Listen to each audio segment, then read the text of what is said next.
And I suppose so. Let's come up to date. I mean, as we discussed, there is a chronic problem. Chronic meaning long term and entrenched rather than immediate. Although immediately it is very, very bad right now. Here we are. Absolutely. In the new year, January 2023. We've got people who can't see a GP at all. If they get to hospital, they're waiting on an ambulance or in a corridor.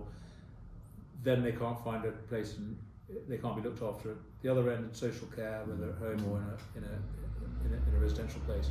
So all along the journey of the NHS, there are problems, mostly to do with an excess of demand. Really, I mean, supply of healthcare is not keeping up with the demand that we're placing on it. Yeah.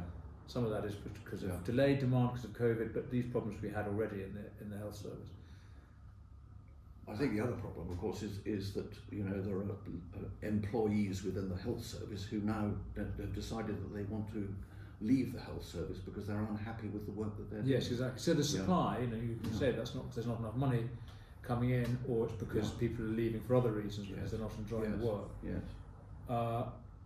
Isn't there? So we have these entrenched problems, and some of them are pretty long term, but they all feel quite modern problems. In that we had other problems, no doubt, including the quality and the sophistication of medical treatment wasn't what it wasn't what it is now. No, back when you were practicing. But still, what would you say to the current situation? How do you account for it? What do you think is going wrong? Well, I think what's going wrong is that everything has been sort of dehumanized, and that, for example, I know that because I hear this from friends of mine, that they are attempting to see their GP, and they get an appointment to have a telephone conversation with the GP in 2 weeks' time. That's the first time that he or she can actually see them, or can communicate with them. A telephone conversation is not the same as actually seeing somebody in the flesh. And obviously, in a telephone conversation, you can't indeed examine the patient. So, the patient, I think, to a very large extent, is now seen as another case of migraine or gastroenteritis or whatever it is, based on the symptoms that they have described, rather than actually seeing the patient face to face, examining them properly, and then making a proper diagnosis. So I think it's this dehumanization. As somebody who very rarely uses a mobile phone, I don't belong to that sort of technological age, and it makes me despair that everybody's looking at their phones all the time, and they're not actually looking at the human being who's sitting next to them as I am to you. That's right.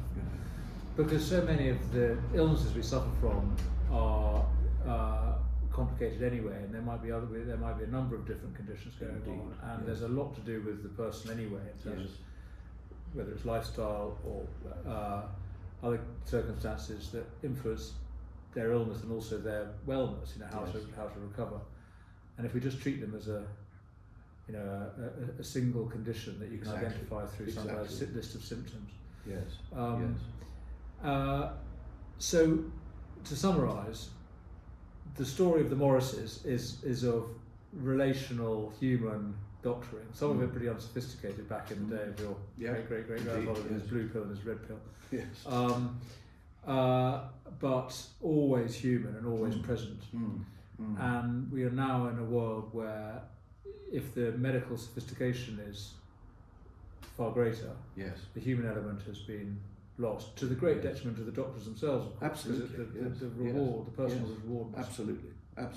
Yes, you're quite right. So we need to build a health service, or rebuild a health service that is built around the human being, whether it's the doctor with the patient and their relationship. And that needs to be our mission. And if we start with that assumption, then we can think about the funding model and the structures and so on. But that core human element, it is absolutely essential. That is the Morris way. Well, I'd like to think it's beyond the Morris way. But that's what the history of your family says. Well, thank you very much for talking to me, Nick, and we'll see what we can do. Excellent. Thank you very much indeed. Thank you.